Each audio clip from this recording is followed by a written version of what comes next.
안녕하세요. 마틸다입니다. 오늘도 이어서 책 벼락을 맞았습니다. 읽어드리겠습니다.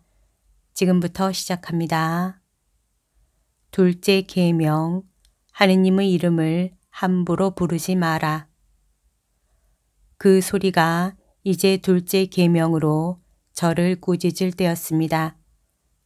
그때 보니 후회스럽긴 했지만 이따금 매우 무섭고 가혹하게 여겨졌던 어머니의 벌을 피하기 위해서 저는 아주 어린아이였을 때부터 거짓말을 가장 효과적인 수단으로 사용했었다는 사실이 그때 명백하게 드러났습니다. 그 어릴 때부터 저는 모든 거짓의 아비인 사탄의 사회에서 사탄이 이끄는 길을 가기 시작했습니다. 악마는 저희 동반자가 되었습니다. 저는 큰 거짓말쟁이가 되었던 것입니다. 예술적인 거짓말의 수준까지 올라갔습니다. 거짓말의 수준이 점점 더 완벽해져 갔습니다. 저희 죄가 점점 더 커지고 무감각하게 될 지경까지 거짓말의 수준이 올라갔고 그러면서 수치심도 사라졌습니다. 그야말로 저는 거짓말의 대가가 되었습니다.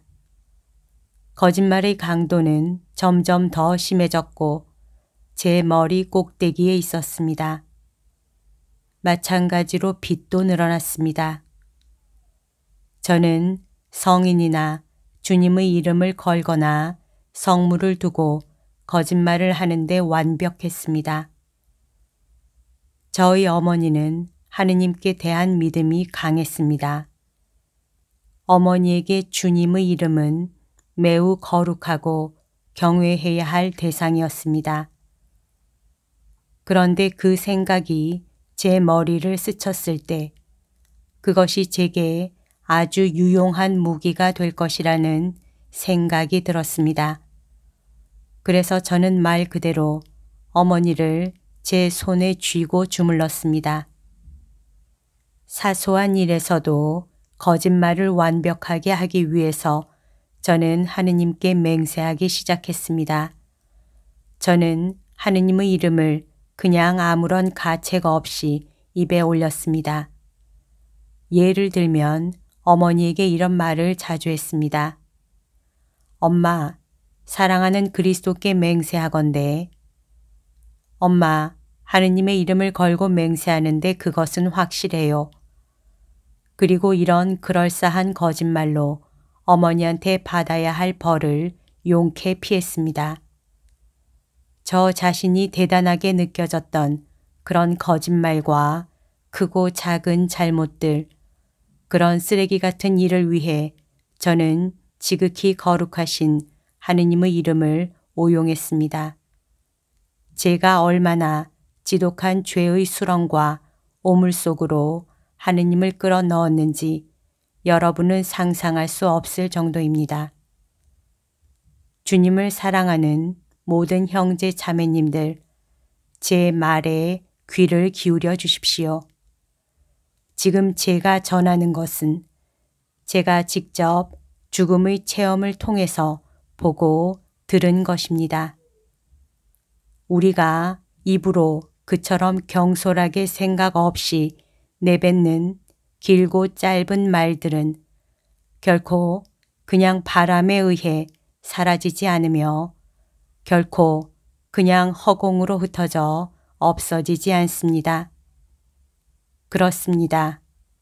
우리가 무심코 내뱉은 말들은 대기 중으로 사라지지 않고 말한 그 순간의 진실을 지니고 남아 있습니다. 그리고 그것은 먼 훗날 마치 부메랑처럼 되돌아와서는 우리에게 꽂힐 것입니다. 아마도 제가 지금 하는 얘기를 들으면서 여러분은 등골이 오싹해지는 느낌을 받을 것입니다. 제 어머니가 고집스럽게도 제 말을 고지 들으려 하지 않자 저는 간단 명료하게 이렇게 말했습니다. 그것도 한 번이 아니라 매우 자주 그랬습니다. 엄마, 내 말이 거짓말이면 내가 벼락을 맞을 거예요. 정말이지 엄마한테 솔직하게 얘기하는 거예요. 제 뜻을 이루려고 생각 없이 자주 내뱉었던 이 말을 그 순간을 넘기고 나서는 까맣게 잊어버렸습니다. 전혀 개의치 않았습니다. 하지만 어떻게 되었을까요? 지금 저는 하느님의 자비 덕분에 여러분 앞에 서 있으며 그것을 증언하고 있지만 저는 정말 벼락을 맞았고 벼락이 제 몸을 그대로 관통하면서 저를 사실상 두동강으로 만들어 버렸습니다. 저를 완전히 태워버린 것입니다. 저 세상에서 저는 가톨릭 신자라고 당당하게 밝혔지만 제가 한 말을 한 번도 지키지 않으면서 하느님과의 약속을 늘 어기고 부정직함을 감추기 위해 점점 하느님의 거룩한 이름을 오용했던 과거를 그 목소리는 적나라하게 저에게 보여주었습니다. 그런데도 주님께서는 제가 저지른 그 모든 사악하고 엄청난 죄과들을 참아내셨던 것입니다.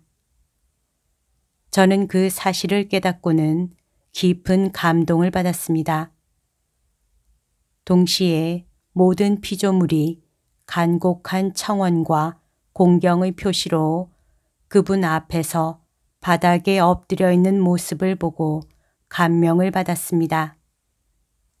또한 저는 하느님의 어머니이신 마리아께서 주님의 발치에서 깊은 흠숭을 표하며 간청하시는 모습도 보았습니다. 마리아께서는 저를 위해 기도하시며 그분께 애원하셨습니다. 그런데 비열하고 엄청난 죄인인 저는 늪의 구렁에서 주님께 따지고 있었습니다. 그리고 저는 위선과 조작을 통해 사들인 훌륭한 명성을 지니고서 너무나도 자주 주님을 거역하고 그분께 화를 냈으며 그분을 모욕하고 그분을 저주하기까지 했는데 그것도 모두 보았습니다. 이 같은 제 과거를 똑바로 보게 되고 거기에 대해 명확하게 알게 되자 저는 극도의 수치심을 느꼈고 참기 힘든 고통을 맛보았습니다. 셋째 계명, 주일을 거룩히 지내라. 10계명에 따라 저를 시험할 때 주일과 축일을 거룩하게 지내야 한다는 계명에 다다른 순간에는 더더욱 참혹했습니다. 도저히 참을 수 없는 고통이 밀려들었습니다. 그 목소리는 아주 또렷하고 냉랭하게 제게 말했습니다. 제가 몸을 치장하고 외모를 가꾸는데 가식적인 아름다움을 지키는데 매일 4-5시간을 허비했다고. 그러면서도 주님께 깊은 사랑과 감사를 드리거나 기도하는 데는 매일 채 10분도 할애하지 않았다고. 그렇습니다. 묵주기도를 드리겠다고 약속했지만 저는 거의 대부분을 급하게 해치웠습니다. 그 약속에 스트레스를 느끼며 웅얼거렸을 뿐입니다. 대부분 이런 식으로 해치웠습니다. 이번에도 시간이 제대로 맞아 떨어지게 해야지. 내가 좋아하는 텔레비전 방송의 광고 시간에 묵주기도를 확실히 끝낼 수 있어. 이어서 그 목소리는 제가 주님께 얼마나 자주 배은망덕했는지를 보여주었습니다. 저를 창조하신 분이며 구원하신 분께 감사해야겠다고 생각한 적이 한 번도 없었습니다. 게으른 탓에 미사에 참여하고 싶지 않을 때 제가 늘어놓던 궤변도 제 눈으로 확인할 수 있었습니다. 그때 저는 이렇게 물었습니다. 엄마, 하느님은 세상 어디에나 항상 현존하시는데 왜 꼭 교회에 가서 하느님을 찾아야만 하죠? 이런 질문을 하는 것은 제게 무척 간단하고 쉬운 일이었습니다. 그 목소리는 계속해서 저를 힐책했습니다. 매일같이 24시간 내내 주님께서 저를 기다리셨다고, 하루를 살아가면서 제가 주님을 전혀 생각하지 않았다고, 저는 기도하지 않았으며 주일에 교회에 가서도 그분께 감사한 적이 한 번도 없었습니다. 적어도 주일만이라도 그분께 감사의 마음을 표하고 그분께 사랑을 보여야 했습니다. 하지만 그렇게 하기에 저는 저 자신만으로도 무척 만족스러웠습니다. 저는 너무나 자신만만했고 득이양양했습니다. 그런데 비참한 제 처지를 볼 때 교회에 가는 것은 영혼을 위한 식당에 가는 것과 같은 것이었습니다. 즉, 교회에 가지 않음으로 해서 제 영혼은 위축되었던 것입니다. 더 잘 표현하자면 제 영혼은 영양분을 섭취하지 못해서 굶주려 죽었던 것입니다. 그럼에도 저는 이 헛된 육신을 가꾸고 꾸미기 위해 온통 몸에만 신경을 썼고 세상에서 주어진 모든 시간을 거기에만 바쳤습니다. 저는 제 몸의 노예가 되어버렸습니다. 그러면서 핵심적인 진리를 완전히 놓쳐버렸는데, 즉, 저에게도 영혼이 있다는 사실이었습니다. 저는 영혼을 전혀 돌보지 않았습니다. 제 영혼은 천의 고아였습니다. 저는 한 번도 하느님의 말씀을 제대로 귀담아 듣지 않았고 돌보지 않았습니다. 더욱이 저는 성경을 규칙적으로 읽는 사람은 시간이 지나면 미치게 될 것이라는 말도 아무런 거리낌 없이 자주 내뱉곤 했습니다. 저는 성사 생활도 전혀 하지 않았습니다. 낡아서 화석처럼 되어버린 녀석들로 여긴 이들에게 제 죄를 고백한다는 것은 있을 수 없는 일이었습니다. 저보다 더 나쁘고 중한 죄인에게 죄를 고백하다니 말이 안 되는 일이었습니다. 그리하여 고해성사를 받지 않는 나쁜 습성이 제 안에 자리 잡게 되었습니다.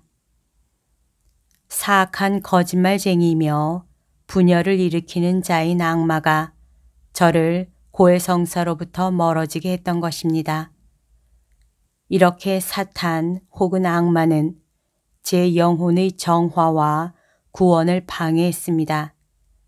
말하자면 제가 죄를 지을 때마다 악마는 제 영혼의 하얀 조끼에 시커먼 암흑 왕국이 새겨진 도장을 찍었던 것입니다. 이처럼 제가 스스럼 없이 지은 죄는 결코 그것으로 끝나지 않았습니다. 그것은 공짜가 아니었으며 제 영혼에 치명적인 결과를 가져왔습니다. 저는 첫 영성체를 할 때를 제외하고는 한 번도 제대로 된 고해성사를 한 적이 없었습니다. 첫 영성체 후 한 번도 고해성사를 하지 않았습니다. 또한 고해성사에 대한 제 견해가 옳다고 생각하는 사제도 없지 않았습니다. 즉, 고해성사는 오늘날 결코 적절하지 않으며 현대인들에게 더 이상 기대할 수 없다는 게 저의 견해였습니다. 그 결과 저는 성체를 영할 때마다 지극히 거룩한 성사 안의 우리 주 예수 그리스도를 불경하게 받아 모신 죄를 범하게 되었습니다. 저의 신성 모독은 거기서 그치지 않았습니다. 저는 모든 것을 다 아는 양 교만하게도 이런 잘못된 생각을 곳곳에 다니며 퍼뜨리는 지경까지 이르렀습니다. 성체가 지극히 거룩하다고요? 살아계신 전능하신 하느님이 직접 작은 빵 조각, 즉 성체의 현존에 있다고 해서 무엇이 달라질까요? 신부들은 성체에 캐러멜 소스라도 발라서 적어도 밋밋하지 않게 맛이라도 좋게 했으면 좋겠어요. 저는 이렇게까지 어긋난 삶을 살아왔고 그처럼 엄청난 신성 모독을 퍼뜨리면서 창조 질서를 완전히 벗어난 삶을 살았습니다. 저는 창조주이신 하느님과의 관계를 파괴하고 완전히 무너뜨리는 지경까지 갔었습니다. 자기 영혼에게 생명의 양식을 주어서 참되게 성장해 나갈 수 있도록 하는 삶과는 거리가 멀었습니다. 그런데 아직까지 세례를 받지 않은 자녀를 둔 부모들도 이와 똑같은 책임을 져야 합니다. 세례 성사는 영혼의 모유입니다. 그럼에도 오늘날 이 진리를 모르는 부모들은 쉽게 이렇게 말합니다. 세례를 받을지 안 받을지는 훗날 커서 아이들이 스스로 결정하도록 해야지. 하지만 태어난 아기에게 세례를 주지 않는 것은 먹을지 말지는 훗날 커서 스스로 결정하도록 해야지 와 같은 논리로 음식을 전혀 주지 않는 것과 같습니다. 아이들의 영혼에 유익한 양식을 주는 것은 주님 앞에서 부모인 우리가 져야 할 책임입니다. 성사 생활을 하지 않는 것은 우리 영혼을 지탱할 수 있는 양식을 제공하지 않는 것과 같습니다. 그렇게 되면 그 영혼은 그냥 굶어 죽게 됩니다. 오늘 들려드릴 내용은 여기까지입니다. 오늘도 하느님의 뜻 안에서 서로 사랑하는 하루 보냅시다. 사랑합니다. 축복합니다.